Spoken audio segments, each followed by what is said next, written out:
Este Leví, también llamado Mateo, vuelvo a repetir, trabajaba como publicano y como recaudador de impuestos. ¿Qué significa esto? Significa que era un israelita, pero que trabajaba para el Imperio Romano. Trabajaba para el Imperio Romano recaudando impuestos para Roma. Por ende, uno, era una persona con mucho dinero, en primer lugar, una persona que tenía mucho dinero por a lo que se dedicaba. Segundo, era una persona odiada por el pueblo de Israel porque era considerado como un traidor, ¿no? Era un israelita, pero que se había vuelto aliado del Imperio Romano para cobrar impuestos para ellos. Así que era una persona, los publicanos eran personas odiadas por el pueblo.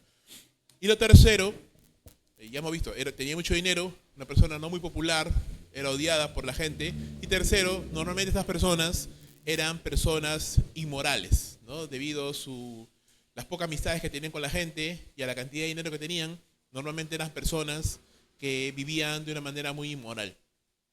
Eso es lo primero. Lo segundo que vemos es cómo en la historia Jesús está pasando, simplemente Jesús está predicando, Él está yendo con sus discípulos, haciendo lo que Él siempre hacía, predicar la palabra de Dios. Y al pasar cerca donde Mateo o Leví trabajaba, dice que le vio, ¿no? Le vio. ¿Y qué le dijo? ¿Se acuerdan? ¿Se acuerdan qué le dijo Mateo a Leví? Jesús a Leví, perdón.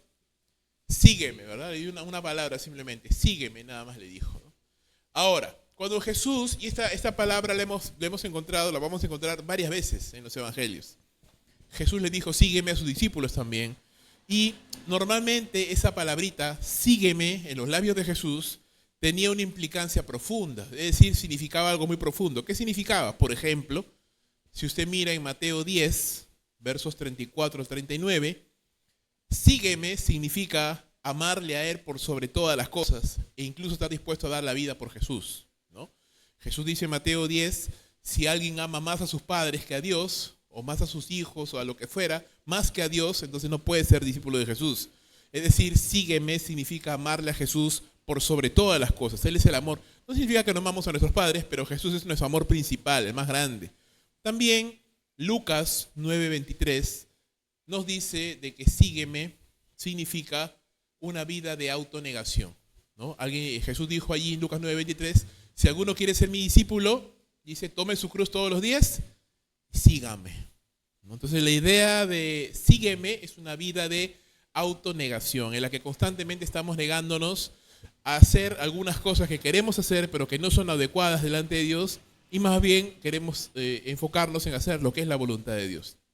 Leví entendió esto, entendió lo que significaba la frase de Jesús, porque la Biblia dice, y lo hemos leído hace un instante, Lucas 5, de que cuando Leví escuchó lo que Jesús le dijo, sígueme, ¿qué hizo Leví? ¿Qué hizo? Se levantó y dejándolo todo, le siguió, ¿no? Dejó su trabajo, abandonó su trabajo, dejó lo que estaba haciendo y le siguió.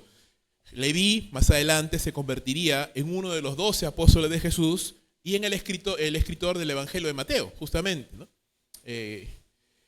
Ahora, cuando pensamos entonces en la palabra sígueme y en cómo Jesús llama a sus discípulos, lo que tenemos que pensar nosotros ahora en estos tiempos es de que un creyente, un discípulo de Jesús, es alguien que de alguna manera ha oído esa frase, sígueme, y está siguiendo a Jesús. Es interesante que Jesús no les dijo a sus discípulos, cree en mí. No les dijo, cree en mí. Dijo, sígueme. Sígueme simplemente, sígueme. Es decir, una vida de constante estar detrás del Señor, buscándole, amándole, queriendo saber su voluntad. Esa es la idea de la vida que Dios quiere para sus hijos. Quiero que pienses conmigo en un contraste bien interesante, porque en la Biblia habla de otra persona que también tenía mucho dinero, así como Mateo, que se le llama, no conocemos su nombre, pero se le llama el joven rico, en Mateo capítulo 19. ¿Cuántos se acuerdan del joven rico? ¿Sí? ¿No? ¿Más o menos? Bueno, este joven rico, dice la Biblia, que tenía muchas posesiones, tenía mucho dinero también, y era un hombre principal, era una persona importante, igual que Mateo el publicano, una persona que tenía mucho dinero. Ambos tenían mucho dinero. Sin embargo, Leví vivía una vida inmoral, ¿no? Mateo vivía una vida inmoral por ser publicano. En cambio, el joven rico era una persona respetable, una persona moralmente aceptable. Otra cosa que podemos notar, Leví no buscó a Jesús, sino que fue Jesús quien lo buscó a él, ¿no? Jesús pasó y le llamó, le dijo, sígueme. Leví no lo buscó.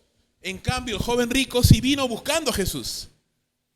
Vino para preguntarle, maestro bueno, ¿qué haré para heredar la vida eterna? ¿No? Hay una diferencia ahí también. Leví no tenía nada que ofrecerle a Jesús, porque era una persona inmoral, ¿no? Una persona malvada. El joven rico pensaba que era justo, ¿no? Cuando Jesús le dijo, los 10 mandamientos conoces, ¿no? ¿Y qué dijo el joven rico? Yo los he cumplido todos. ¿Qué más me falta, no? Yo soy buena gente, yo soy una persona que no soy un asesino, ni un borracho, ni un ladrón, yo soy buena gente. Entonces, el joven rico pensaba que era justo y estaba extrañado pensando qué más puedo hacer para ser salvo. Sin embargo, a pesar, y quiero que veas esto, ¿no? A pesar de que Leví, Mateo, era una persona inmoral, era una persona que no tenía nada que ofrecerle a Jesús, era una persona que ni siquiera había buscado a Jesús, cuando Jesús le dice, sígueme, ¿qué hace Mateo? Le sigue, lo deja todo y le sigue. En cambio, el joven rico, que era una persona respetable, que también tenía mucho dinero, que era una persona que había obedecido aparentemente los mandamientos de Dios, cuando Jesús le dice, ok, si tú has obedecido todo, entonces vende todo lo que tienes, dáselo a los pobres y ven y sígueme. ¿Te das cuenta? Jesús le hizo la misma invitación a los dos. A los dos les dijo, sígueme. Pero uno aceptó y el otro no. Porque este muchacho, dice la Biblia, que se fue triste porque tenía muchas posesiones y no quería entregárselo todo a Jesús. Se fue sin encontrar la salvación. Entonces, ¿qué es lo primero que podemos aprender de la vida de Mateo, de la vida de Leví? Que era un verdadero creyente. ¿Cómo es un verdadero creyente? Es una persona que ante el llamado de Jesús, sígueme, ¿qué hace? Le sigue.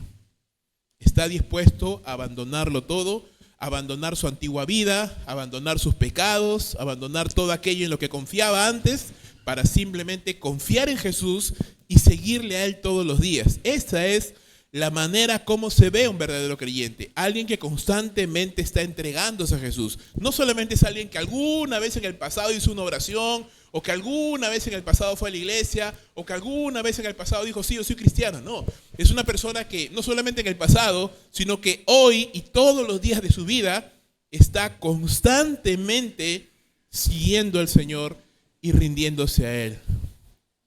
¿Cómo es tu cristianismo? Tú eres un cristiano que dice, bueno, sí, yo alguna vez oré, alguna vez fui a la iglesia, alguna vez dije que era cristiano. O eres alguien que todo el tiempo está constantemente entregándose a Jesús. Mateo era así. Mateo era una persona que estaba constantemente entregándose a Jesús. No es lo único que podemos ver acá. Mira lo que dice el verso 29, Lucas 5, 29. Y Leví le hizo gran banquete en su casa. Y había mucha compañía de publicanos y de otros que estaban a la mesa con ellos. ¿Qué pasó aquí? Algo que hizo Leví o Mateo, inmediatamente Jesús le hizo esta invitación de seguirle. ¿Sabes qué hizo? Quiso hacer en su casa un banquete, un gran banquete en honor a Jesús, ¿no? De alguna manera estaba agradecido con Jesús. Porque recuerda, Mateo era una persona despreciada por la mayoría de los israelitas. Y si la mayoría de los israelitas lo despreciaban, los fariseos, los maestros de la ley, ¿tú qué crees que hacían con Mateo? ¿Lo despreciaban o lo querían? Peor aún, lo despreciaban más todavía. Y sin embargo, Jesús, este gran maestro que hace milagros, que resucita muertos, que viene de parte de Dios, lo ve y le dice, sígueme, no lo desprecia, no lo desecha. No lo mira mal, lo invita, le dice, sígueme. Mateo responde ese llamado y le sigue y está tan agradecido con Jesús de que Jesús no lo haya despreciado, porque Jesús no desprecia a nadie. Está tan agradecido con Jesús que le hace un banquete en su casa. Pero no solamente le hace un banquete en su casa, sino que Mateo, obviamente, piensa en esto, es un publicano, es un hombre pecador que se rodea de publicanos y de pecadores. Sus amigos, ¿quiénes son? Publicanos, pecadores, gente inmoral. Pero ¿qué hace Mateo o Leví? Hace una fiesta en su casa en honor a Jesús. ¿Y a quién invita? A todos sus amigos. A todos sus amigos que él ha tenido en su vida pasada. ¿Por qué? Porque él quiere que los demás amigos, que sus amigos también conozcan de Jesús. ¿no? También conozcan de ese Jesús. Dice la Biblia en Mateo y en Marcos que Jesús aceptó la invitación y estaba ahí sentado a la mesa junto con sus discípulos, junto con Mateo, este nuevo discípulo, y con una gran compañía, dice un gran número, de publicanos, recaudadores de impuestos, hombres y mujeres pecadores. Hombres y mujeres pecadores. Y Jesús no se escandalizaba. Jesús no se molestaba, todo lo contrario. Estaba ahí junto con ellos, compartiendo, enseñándoles la palabra de Dios. Pero lo importante es eso, ¿verdad? Lo importante es eso, esa gratitud que tiene Mateo para que otros puedan conocer de él. No se quiso quedar solo con la bendición de haber conocido a Jesús, sino que quería intencionalmente que sus amigos también conozcan a Jesús. Él no era un creyente que era arrastrado por los incrédulos, ¿no? Que se dejaba llevar por los incrédulos. No, todo lo contrario. Él tenía amigos incrédulos y los quería traer a Jesús. Quería traerlos para que ellos también puedan conocer a Jesús. Leví entendió algo que los fariseos no habían entendido. ¿Sabes qué entendió? Que Cristo ama a todos. Amén. Y que Cristo ofrece su salvación ¿a quiénes? ¿Solo a algunos pocos o a todos? A todos. A todos.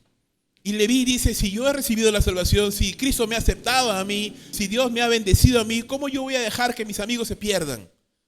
Vengan, y comienza a llamarlo. Ven, mira, hay una fiesta, Jesús está conmigo, es de mi casa. Vengan, pregúntenle todo lo que quieran, vengan para que les enseñe la palabra de Dios. Entonces Leví está interesado en que sus amigos puedan conocer a Jesús. ¿Por qué? Porque no hay nadie tan pecador ni tan malvado que no pueda venir a los pies de Jesús y que Jesús no lo pueda salvar. Juan 6:37, Jesús dijo, el que a mí viene, yo no le echo fuera. Y esa es la buena noticia, ¿verdad? Que por más que yo haya pecado, yo me haya alejado de Dios, Cristo me puede recibir. Tal vez tú conoces un amigo que está perdidísimo, que está mal en su vida, que no quiere saber nada de Dios, que odia a sus padres, que está en problemas, que tiene un corazón horrible. Aún a esa persona, Dios le ama. Aún a esa persona, Dios le quiere salvar. Y tú puedes ser ese instrumento, como lo fue Mateo, como lo fue Leví, para que esa persona pueda conocer a Jesús. Leví lo hizo. Los 4 amigos de la semana pasada lo hicieron. Ofrecieron su amistad a una persona, le ayudaron a venir a Jesús. Tú puedes ser un instrumento también para ayudar a otras jóvenes a que vengan a Jesús. Por último, verso 30. Dice, los escribas y los fariseos murmuraban contra los discípulos, diciendo, ¿por qué comen y beben con publicanos y pecadores? Respondiendo Jesús les dijo, los que están sanos no tienen necesidad de médicos, sino los enfermos.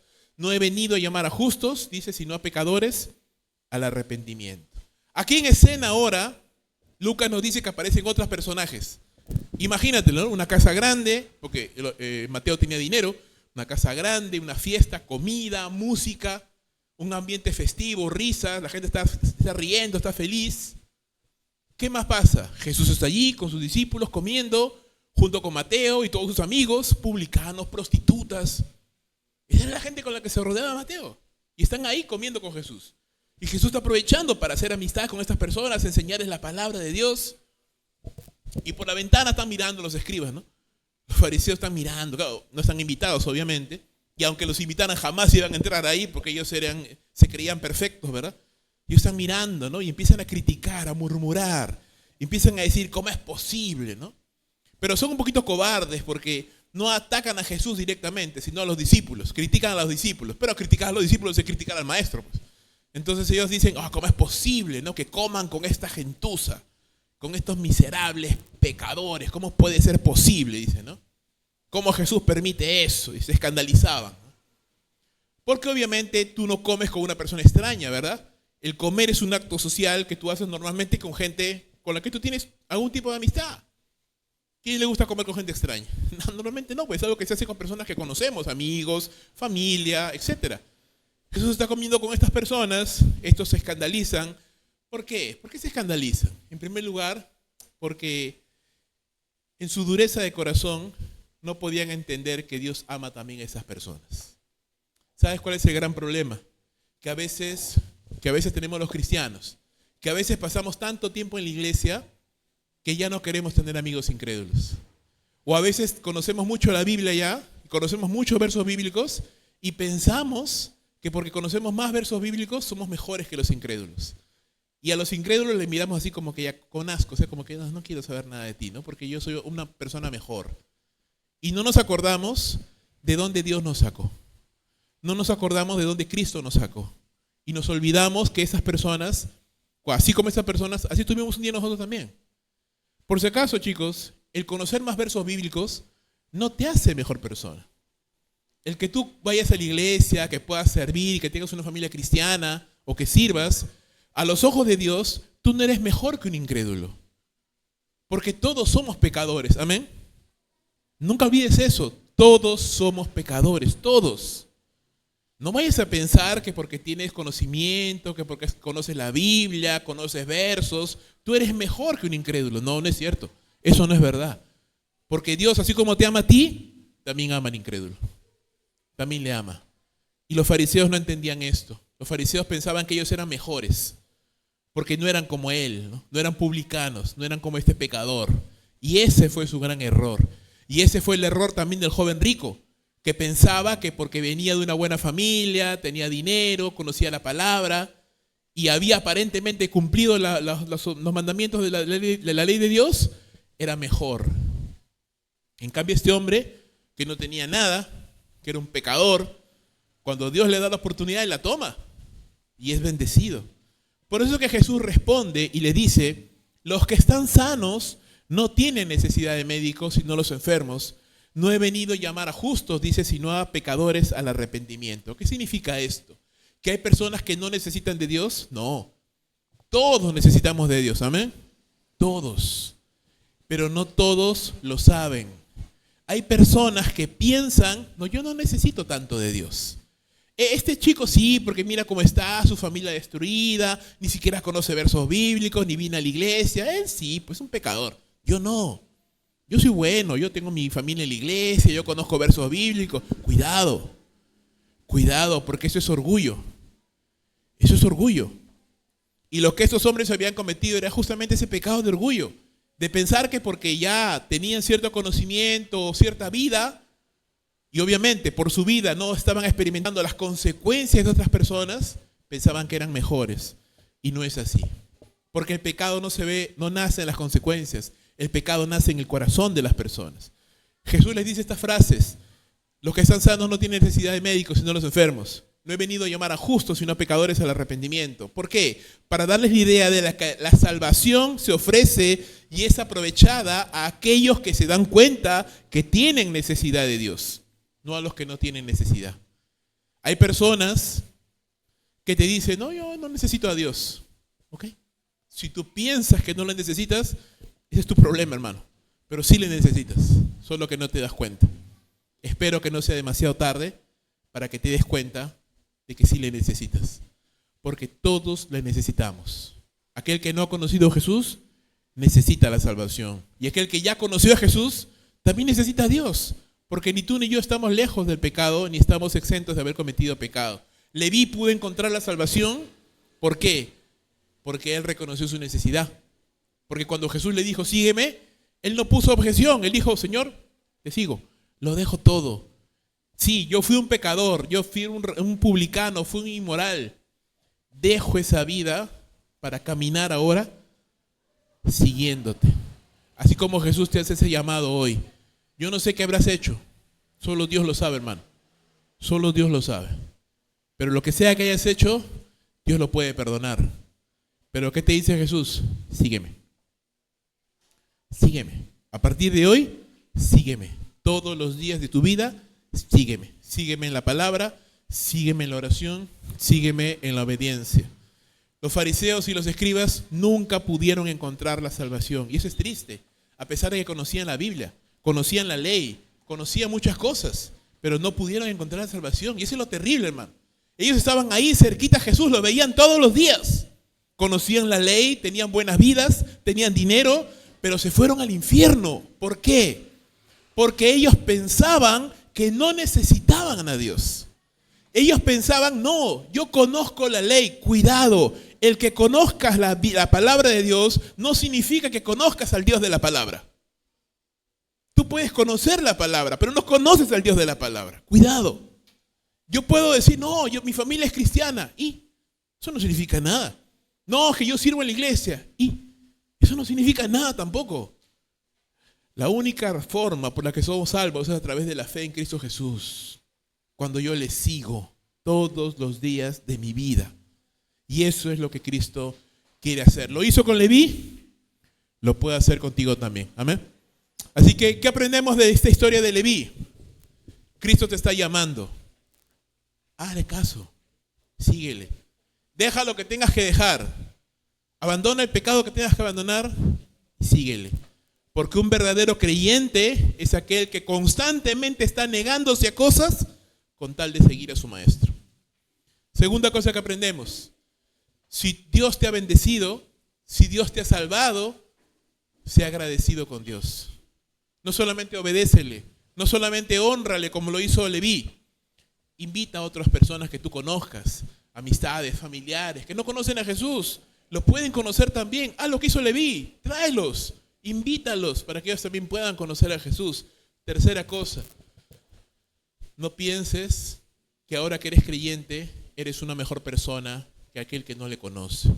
No, sigues siendo un pecador. Yo sigo siendo un pecador que simplemente he sido salvado por la gracia de Dios para poder servirle. Tú eres un pecador o pecadora también, salvado por la gracia de Dios para poder servirle. Amén. Vamos a orar. Padre, te damos gracias, Señor. Te damos gracias por la vida de Leví. Gracias por este hombre que nos muestra cómo es la verdadera entrega, cómo es la verdadera fe. Ayúdanos, Señor, porque así como llamaste a Leví, también nos estás llamando a nosotros. Sígueme. Ayúdame a ser capaz de seguirte todos los días de mi vida, a renunciar a lo que tenga que renunciar con el objetivo de servirte, a ser agradecido, Señor, y a compartir la salvación que he recibido con otras personas. Y que nunca, nunca jamás, Señor, piense yo que porque conozco la Biblia, o porque te sirvo, o porque tengo experiencia en el ministerio, soy mejor que aquel que está incrédulo, que aquel que está ahorita, Señor, tal vez borracho debajo de un puente, o que tal vez soy mejor que aquella prostituta que está ahorita prostituyendo su cuerpo, o que soy mejor que aquel que es un asesino, un violador. No es cierto, Señor. Todos somos iguales delante de ti, todos somos pecadores, Señor. Ayúdanos a entender eso. Ayúdanos, Señor, que así como tú me alcanzaste a mí, también quieres alcanzarlos a ellos. También quieres alcanzar al drogadicto, al ladrón, Señor, al borracho, al miserable, al que se ha corrompido, al que se ha divorciado. También quieres alcanzarlos a ellos, Señor. Quieres alcanzar al pecador y quieres hacerlo a través de tus hijos.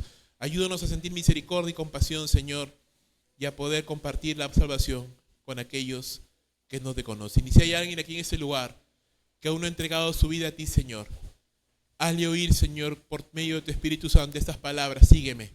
Y que ellos puedan tomar la decisión de seguirte, Señor, desde ahora y para siempre. Te lo pedimos en el nombre de Jesús. Amén y amén.